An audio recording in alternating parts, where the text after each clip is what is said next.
Hello दोस्तों, राधे राधे। मिष्टी Tripathi channel पर मैं आपका स्वागत करती हूँ। आज मैं आपको सोमवती अमावस्या व्रत कथा की एक कहानी सुनाने जा रही हूँ।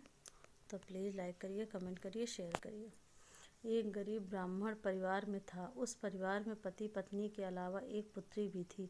वह पुत्री धीरे धीरे बड़ी होने लगी। उस पुत्री में समय और बढ़ती उम्र के साथ सभी स्त्रियोचित गुणों का विकास हो रहा था। वह लड़की सुंदर, संस्कारवान एवं गुणवान थी, किंतु गरीब होने के कारण उसका विवाह नहीं हो पा रहा था।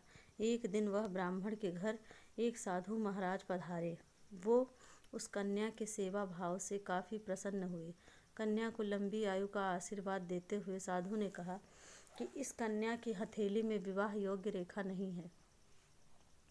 तब ब्राह्मण दंपति ने साधु से उपाय पूछा कि कन्या ऐसा क्या करे कि उसके हाथ में विवाह योग बन जाए। साधु ने कुछ देर विचार करने के बाद अपनी अंतर्दृष्टि से ध्यान करके बताया कि कुछ दूरी पर एक गांव में सोना नाम की धोबिन जाति की एक महिला अपने बेटे और बहू के साथ रहती है, जो बहुत ही आचार विचार और संस्कार संपन्न तथा पति परायण है। यदि यह कन्या उसकी सेवा और करे और वह महिला उसकी शादी में अपने मांग का सिंदूर लगा दे, उसके बाद इस कन्या का विवाह हो तो इस कन्या का वैधव्य योग मिट सकता है। साधु ने यह भी बताया कि वह महिला कहीं आती जाती नहीं है। यह बात सुनकर ब्राह्मण जी ने अपनी बेटी से धोबिन की सेवा करने की बात कही। अगले दिन कन्या प्रातःकाल ही उठकर सोना धोबिन के घर जाकर साफ सफाई और अन्य सारे कार्य करके अपने घर वापस आ जाती है। एक दिन सोना धोबिन अपनी बहू से पूछती है कि तुम तो सुबह ही उठकर सारे काम कर लेती हो और पता भी नहीं चलता। बहू ने कहा, माँ जी, मैंने तो सोचा कि आप ही सुबह उठकर सारे काम खुद ही ख़त्म कर लेती हैं और मैं तो देर से उठती हूँ। इस पर दोनों सास बहू निगरानी करने लगी कि मैं कौन है जो सुबह ही घर का सारा काम करके चला जाता है। कई दिनों के बाद धोबिन ने देखा कि एक कन्या मुँह अंधेरे घर में आती है और सारे काम करने के बाद चली जाती है। जब वह जाने लगी तो सोना धोबिन उसके पैरों पर गिर पड़ी, पूछने लगी कि आप कौन हैं और इस तरह छुपकर मेरे घर की चाकरी क्यों करती हैं। तब कन्या ने साधु द्वारा कही गई सारी बात बताई। सोना धोबिन पतिपरायण थी, उसमें तेज था, वह तैयार हो गई। सोना धोबिन के पति थोड़ा अस्वस्थ थे। उसने अपनी बहू से अपने लौट आने तक घर पर ही रहने का कहा।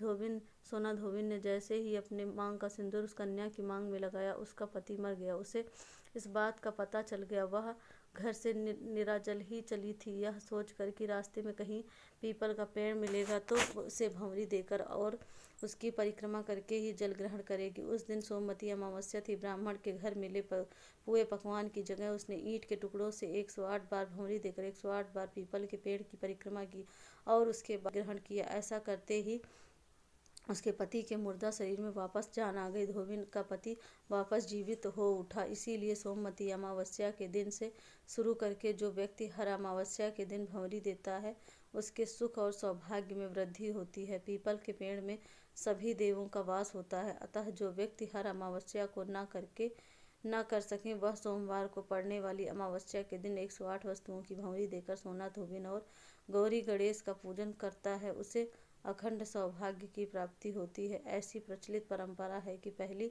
सोमवती अमावस्या के दिन धान, पान, हल्दी, सिंदूर और सुपारी की भंवरी दी जाती है। उसके बाद की सोमवती अमावस्या को अपने सामर्थ्य के हिसाब से फल, मिठाई, सुहाग सामग्री, खाने की सामग्री इत्यादि की भंवरी दी जाती है और फिर भंवरी पर चढ़ाया गया सामान किसी सुपात्र ब्राह्मण, ननद या भांजे को दिया जा सकता है।